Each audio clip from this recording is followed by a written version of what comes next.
손흥민은 단 하루 다시 온전한 토트넘의 남자로 돌아왔습니다. 영국 현지 언론은 그 순간을 완벽한 귀환이라 칭송했습니다. 그것은 북런던의 관중석을 가득 메운 수만 명의 팬들, 그리고 화면 너머로 그를 지켜본 전 세계 수백만 팬들의 가슴을 먹먹하게 만든 순간이었습니다. 지난 며칠간 각종 소셜 미디어를 뜨겁게 달군 반응들은 대한민국의 황금발이 얼마나 큰 사랑을 받고 있는지 증명하기에 충분했습니다. 하지만 오늘 이 글에서 우리는 단순한 감상에 머무르지 않으려 합니다. 더 중요한 것은 거액의 제안을 앞세운 수많은 클럽들을 뒤로하고 손흥민이 왜 굳이 토트넘과 작별하며 LAFC를 선택했는지에 대한 진짜 이유입니다. MLS 클럽의 제안이 거대 자본을 앞세운 다른 경쟁자들을 물리친 배경에는 돈보다 더 깊은 사연이 숨겨져 있기 때문입니다. 요즘 런던에는 차가운 겨울비가 내립니다. 뼛속까지 파고드는 북런던 특유의 한기는 사람의 마음을 시리게 합니다. 그러나 그곳에서 8,000km 떨어진 캘리포니아는 따스한 햇살로 넘쳐납니다. 손흥민 선수는 지금 이 극명한 두 기후 그리고 두 운명 사이에 서 있습니다. 토트넘이 LAFC와의 협상을 승인했다는 소식이 전해지자 대중의 첫 반응은 당혹감이었습니다. 왜 하필 미국인가? 도대체 왜 사우디라는 가장 쉬운 길을 외면했는가? 챔피언스리그 무대가 여전히 그를 원하고 사우디의 오일머니가 그를 사막의 왕으로 만들어주겠다며 천문학적인 금액을 제시하는 이 시점에 왜 흔히 은퇴자의 리그라 불리는 MLS를 택했을까요? 성급한 호사가들은 팬들을 굴리며 이렇게 결론지었습니다. 손흥민도 이제 늙었구나. 편안한 안락함을 선택했구나. 하지만 단언컨대 그들은 틀렸습니다. 완벽하게 틀렸습니다. 토트넘 내부 고위 관계자가 전한 진실은 흰색 유니폼을 사랑하는 모든 이들의 가슴을 울컥하게 만들었습니다. 그는 기량이 쇠퇴해서 유럽을 떠나는 것이 아닙니다. 쏟아지는 압박감이 두려워서 도망치는 것은 더더욱 아닙니다. 그가 떠나는 이유는 지난 10년 동안 캡틴의 완장을 차고 가슴속에 품어왔던 막연하지만 거대한 공포 때문이었습니다. 축구 선수가 가장 두려워하는 것은 무엇일까요? 부상일까요? 패배일까요? 아니면 대중의 망각일까요? 아닙니다. 손흥민에게 있어 가장 공포스러운 악몽은 단 하나였습니다. 바로 언젠가 자신의 창끝을 자신이 그토록 사랑했던 가족 토트넘에게 겨누게 되는 순간이었습니다. 이 슬픈 예감은 단순한 기우가 아니었습니다. 실제로 잔인한 운명 앞에 고개 숙여야 했던 한 전설이 있었으니까요. 손흥민의 선택을 온전히 이해하기 위해 우리는 잠시 시계를 10년 전 비 내리던 맨체스터의 에티하드 스타디움으로 되돌려야 합니다. 프랭크 램파드의 유령 프로페셔널의 비극, 손흥민의 오늘 결정을 온전히 이해하기 위해 우리는 시간을 거슬러 2014에서 2015 시즌의 어느 흐린 오후 맨체스터의 에티하드 스타디움으로 가봐야 합니다. 그날은 첼시의 살아있는 전설 프랭크 램파드가 맨체스터 시티의 푸른 유니폼을 입고 친정팀을 마주한 날이었습니다. 첼시가 1-0으로 앞서가던 후반 85분, 운명은 잔인했습니다. 교체 투입된 램파드는 본능적으로 발을 뻗어 동점골을 터뜨렸습니다. 골망이 출렁였습니다. 하지만 그 순간 경기장은 기묘한 정적에 휩싸였습니다. 램파드는 환호하지 않았습니다. 아니, 할 수 없었습니다. 동료들이 그를 껴안을 때 그의 얼굴은 기쁨 대신 형용할 수 없는 고통으로 일그러져 있었습니다. 그는 고개를 떨구었고 마치 씻을 수 없는 죄를 지은 사람처럼 망연자실해했습니다.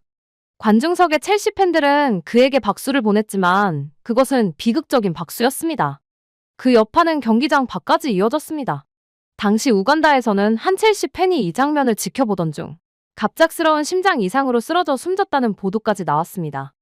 이것이 바로 현대의 축구가 보여줄 수 있는 가장 잔인한 프로페셔널의 단면입니다. 새로운 소속팀에 대한 의무를 다하기 위해 자신의 과거와 영혼의 칼을 꽂아야 하는 순간 손흥민은 그 램파드의 유령을 보았습니다. 만약 손흥민이 챔피언스리그 우승을 위해 바이에른 뮌헨이나 PSG 혹은 다른 유럽의 거함으로 이적했다고 가정해봅시다. 운명은 짓궂습니다. 언젠가 그는 챔피언스리그 토너먼트에서 토트넘을 적으로 마주했을 것입니다. 상상해 보십시오. 손흥민이 굴리엘모 비카리오가 지키는 골문의 결승골을 꽂아 넣는 장면을, 그리고 침묵에 잠긴 사우스 스탠드 서브스탠드를 향해 환호 대신 고개 숙여 사과해야 하는 그의 모습을 말입니다. 손흥민은 그런 끔찍한 시나리오를 원치 않았습니다. 그는 토트넘 수뇌부에게 훗날 구단 역사의 길이 남을 한마디를 남겼다고 전해집니다. 단 90분이라도 우리가 서로 적이 되는 일은 만들고 싶지 않습니다. 그래서 그는 결단했습니다. 유럽 대륙을 떠나기로 자신이 토트넘에 남긴 기억을 온전하고 순수한 상태로 영원히 박제하기 위해 그는 물리적으로 그리고 시간적으로 토트넘과 마주칠 일이 없는 완전히 다른 세계로 떠나는 길을 택한 것입니다. 하지만 여기서 의문이 생깁니다. 단지 토트넘과의 맞대결을 피하는 것이 유일한 목적이었다면 왜 사우디아라비아가 아닌 미국이었을까요? 사우디 프로리그는 LAFC가 제시한 금액과는 비교도 안 될 천문학적인 오일머니를 제안했습니다. 유럽을 떠나는 것이 목표였다면 사막의 황제가 되는 편이 경제적으로는 훨씬 더 합리적인 선택 아니었을까요? 여기서 손흥민의 선택은 감정의 영역을 넘어 냉철한 유산 레거시의 영역으로 넘어갑니다. 정답은 단 두 글자에 있었습니다. 사우디 프로 리그 vs MLS 마침표와 쉼표. 토트넘과의 맞대결을 피하는 것이 유일한 목적이었다면 왜 사우디아라비아가 아니었을까요? 그곳에는 돈이 있습니다. 상상을 초월하는 엄청난 돈이 말이죠. 냉정하게 말해 LAFC가 제안한 금액은 사우디의 오일머니 앞에서는 사막의 모래알처럼 작게 느껴질 수도 있습니다. 하지만 그 해답은 유산 레거시이라는 두 글자에 숨어 있습니다. 손흥민과 그의 매니지먼트 팀은 자신들이 쌓아올린 브랜드 가치와 이미지 싸움에 대해 누구보다 영리합니다. 지금 시점에 사우디행 비행기에 몸을 싣는다는 것은 선수 본인의 의도와 상관없이 세상에 하나의 명확한 메시지를 던지는 꼴이 됩니다. 돈을 벌러 가는구나. 이제 한물간 스타가 되었구나. 축구적 야망은 여기서 끝이구나. 그곳에서 축구 이야기는 종종 압도적인 자본의 무게와 복잡한 지정학적 이슈들에 묻혀버리곤 합니다. 즉, 유럽의 엘리트 선수에게 사우디행은 화려하지만 쓸쓸한 커리어의 마침표를 의미합니다. 반면 미국 MLS, 그중에서도 LAFC는 손흥민에게 쉼표를 제안했습니다. 로스앤젤레스에서 손흥민은 연금을 받으러 온 용병이 아닙니다. 그는 헐리우드라는 세계 엔터테인먼트의 심장에서 구단의 미래를 이끌어갈 리더이자 글로벌 아이콘으로 대우받습니다. 그는 그곳에서 자신의 이야기를 주도적으로 통제할 수 있습니다.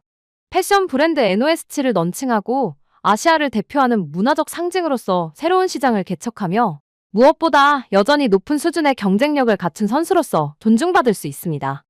손흥민은 지난 10년 동안 프리미어리그에서 피와 땀으로 쌓아올린 아시아의 자존심이라는 금자탑을 단 몇 년간의 오일머니와 맞바꿀 만큼 어리석지 않았습니다. 그는 자신의 축구 인생을 사막의 모래바람 속에 묻어버리는 대신 캘리포니아의 태양 아래서 새로운 챕터로 확장하기를 택했습니다. 사우디가 과거의 이름값을 사려 했다면 LAFC는 미래의 영향력을 산 것입니다. 그리고 손흥민은 기꺼이 그 미래를 선택했습니다. 하지만 이적은 선수 혼자만의 의지로 이루어지지 않습니다.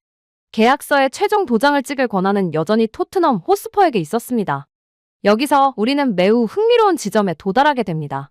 계산기 두드리기에 철저하기로 소문난 다니엘 레비 회장은 왜 더 많은 이적료를 챙길 수 있는 사우디의 제안을 뒤로하고 LAFC와의 협상 테이블에 앉았을까요? 이것은 단순한 비즈니스가 아니었습니다. 토트넘이 보여준 마지막 예우, 즉 도덕적 합의에 관한 이야기입니다. 토트넘의 승인 지키기 위해 놓아주다. 토트넘이 LAFC와의 협상을 승인했다 accepted라는 문장은 단순히 흔해 빠진 이적시장 뉴스의 헤드라인 그 이상의 깊은 의미를 내포하고 있습니다. 이것은 토트넘이 손흥민을 매각세어하는 것이 아닙니다. 이것은 구단이 그들의 전설과 함께 가장 완벽한 이별을 설계 디자인하는 과정입니다. 협상 테이블에서 피 한 방울 흘리지 않을 것처럼 냉철하기로 악명 높은 다니엘 레비 회장이 분명 더 높은 이적료가 보장되었을 사우디의 제안을 물리치고 LAFC의 손을 잡은 이유는 명백합니다. 이것은 단순한 이적료 수익을 따지는 비즈니스 딜이 아니라 구단과 선수 간의 도덕적 합의 moral agreement였기 때문입니다. 토트넘 수뇌부는 LAFC가 다음에 세 가지 까다로운 조건을 모두 충족시키는 유일한 선택지임을 이해했습니다. 첫째, 스퍼스 팬들의 감정을 보호할 수 있는 비적대적 관계. 둘째, 손흥민을 위해 동상 건립과 일주일간의 축제를 약속할 만큼의 확실한 위상. 셋째, 해리 케인 때 겪었던 그 지루하고 소모적인 줄다리기를 반복하지 않을 평화로운 작별. 토트넘은 이 아름다운 이별에 결코 싸지 않은 대가가 따른다는 것을 잘 알고 있습니다. 그들은 당장 라커룸의 절대적인 정신적 지주를 잃게 될 것이며 대체 불가능한 캡틴의 공백으로 인해 다가올 몇 시즌 동안 휘청거릴지도 모릅니다. 하지만 토트넘은 더 중요하고 본질적인 사실을 깨달았습니다. 손흥민을 억지로 붙잡아둔 채 그를 서서히 지쳐가는 그림자로 만드는 것이야말로 살아있는 전설을 가장 빠르고 비참하게 죽이는 길임을 말입니다. 그래서 구단은 결단했습니다. 그가 기량이 떨어져 논란의 대상이 될 때까지 기다리는 대신 가장 화려하게 빛나는 지금, 박수받는 왕으로서 떠나는 길을 열어주기로 한 것입니다. 토트넘의 배려는 여기까지입니다. 이제 바통은 빗줄기 섞인 런던에서 태양이 장렬하는 로스앤젤레스로 넘어갔습니다. 과연 LAFC는 토트넘이 넘겨준 이 거대한 유산을 감당할 준비가 되어 있을까요? LA의 수뇌부는 런던에서 열린 손흥민의 고별식을 지켜보며 단순히 감동하는 것을 넘어 전율을 느꼈다고 합니다. 그리고 헐리우드의 야심가들은 조용히 하지만 웅장하게 다짐했습니다. 런던이 그를 왕자로 대우했다면 우리는 그를 진짜 왕으로 만들겠다고 말입니다. LAFC 8,000km 밖에서 기다리는 새로운 왕좌? 로스앤젤레스 현지 축구계 호사가들 사이에서 은밀하게 도는 흥미로운 후일담이 하나 있습니다. 존 소링턴 공동 구단주를 비롯한 LAFC 수뇌부가 런던에서 열린 손흥민의 고별식을 모니터링하며 단순한 감동을 넘어선 모종의 전율을 느꼈다는 것입니다. 철저히 실용주의적인 미국인들의 마음조차 움직인 것은 런던의 잿빛 하늘을 뒤덮은 펄럭이는 태극기의 물결과 경기장 외벽을 장식한 거대한 벽화였습니다. LAFC는 즉각적으로 깨달았습니다. 그들은 지금 단순한 축구 선수를 영입하는 것이 아니라 살아있는 하나의 거대한 유산 레거시를 양도받고 있다는 사실을 말입니다. 내부 소식통에 따르면 LAFC는 토트넘의 그 압도적인 환송식을 부담스러워하기는커녕 오히려 인재를 대우하는 예술에 대한 즐거운 선전포고로 받아들였다고 합니다. 헐리우드에서 날아온 메시지는 명확했습니다. 토트넘이 그를 왕자로 대우했다면 우리는 무대를 준비해 그를 진정한 왕으로 만들 것이다. 토트넘에게 100년의 역사와 품격이 있다면 LAFC에게는 전 세계를 향해 쏘아 올릴 수 있는 화려한 조명과 압도적인 미디어 파워가 있습니다. 그들은 손흥민이 미국 땅을 밟는 그 순간을 말 그대로 헐리우드 영화 같은 블록버스터급 이벤트로 만들겠다는 야심을 숨기지 않고 있습니다. 축구를 넘어선 문화적 현상 cultural phenomenon으로 서구권에서 아시아 스타가 받을 수 있는 예우의 한계치를 갱신하겠다는 약속. 바로 이 더 거대하고 더 화려하게라는 구체적인 청사진이 손흥민 측의 마음을 움직인 결정적인 마지막 퍼즐 조각이었습니다. 일각에서는 손흥민이 미국으로 가면 팬들의 시야에서 사라질 것이라 우려합니다. 하지만 현실을 직시해야 합니다. LAFC는 은퇴를 앞둔 노장들을 위한 요양원이 아닙니다. 그들은 손흥민의 두 다리뿐만 아니라 그의 영혼과 영향력을 샀습니다. 런던과 LA 사이의 8,000km라는 거리는 손흥민에게 있어 가장 완벽한 안전거리입니다. 이 거리는 그가 그라운드 위에서 토트넘과 적으로 마주치지 않게 해줄 만큼 충분히 멀지만 동시에 강력한 미디어의 힘을 통해 스퍼스 팬들이 불안이나 공포 대신 자부심을 가지고 그를 지켜볼 수 있게 해줄 만큼 충분히 가깝습니다. 물론 냉소적인 시선으로 보면 이 또한 치밀하게 계산된 커리어의 일부일지도 모릅니다. 누군가는 묻겠죠. 이 이야기가 너무 아름답게만 포장된 것은 아닌가라고요. 하지만 계산기가 모든 것을 지배하는 차가운 현대 축구판에서 선수와 구단 모두가 자신의 양심을 속이지 않고 내린 이 결정을 우리는 무엇이라 불러야 할까요? 만약 이것조차 아름다운 이별이라 부를 수 없다면 오늘날 우리 축구에는 믿을 수 있는 낭만이 과연 한 조각이라도 남아있는 걸까요? 축구계의 마지막 로맨티스트. 오늘날의 현대 축구는 충성심이 파운드화와 바이아웃 조항으로 환산되는 그저 차갑고 거대한 산업기계일 뿐입니다. 하지만 손흥민은 이번 LAFCN 결정을 통해 죽어가던 축구의 낭만이 아직 완전히 소멸하지 않았음을 증명해 보였습니다. 그의 모습은 마치 평생을 바쳐 왕국을 수호했던 고결한 기사와도 같습니다. 자신이 더 이상 왕좌의 무게를 온전히 감당할 수 없음을 직감했을 때 그는 이웃 나라의 장수가 되어 동료들에게 칼끝을 돌리는 비극 대신 지도에도 없는 머나먼 미지의 땅으로 떠나는 고독한 길을 선택했습니다. 대한민국 축구팬 여러분, 더 이상 챔피언스리그의 별들이 빛나는 밤에 그를 볼 수 없다고 해서 너무 슬퍼하지 마십시오. 오히려 가슴을 펴고 자부심을 가지십시오. 우리는 지금 화려한 우승 트로피보다 훨씬 더 거대하고 위대한 인격 캐릭터를 가진 선수를 보유하고 있으니까요. 당장은 이 결정이 손흥민의 유럽 커리어의 손해처럼 보일지 모릅니다. 하지만 먼 훗날 역사는 기록할 것입니다. 이 선택이야말로 토트넘 호스퍼라는 구단의 역사책에 그의 이름을 영원히 변치 않는 순금으로 새겨넣은 결정적 순간이었다고 말입니다. 그를 맺으며 감히 단언합니다. 손흥민은 단순히 평온한 황혼을 찾아 LA로 떠나는 것이 아닙니다. 그는 자신이 사랑했던 토트넘의 찬란한 여명 새로운 시작이 자신의 거대한 그림자에 가려지지 않도록 하기 위해 비켜선 것입니다. 영원히 적으로 남지 않기 위해 그는 기꺼이 떠나는 영웅이 되었습니다.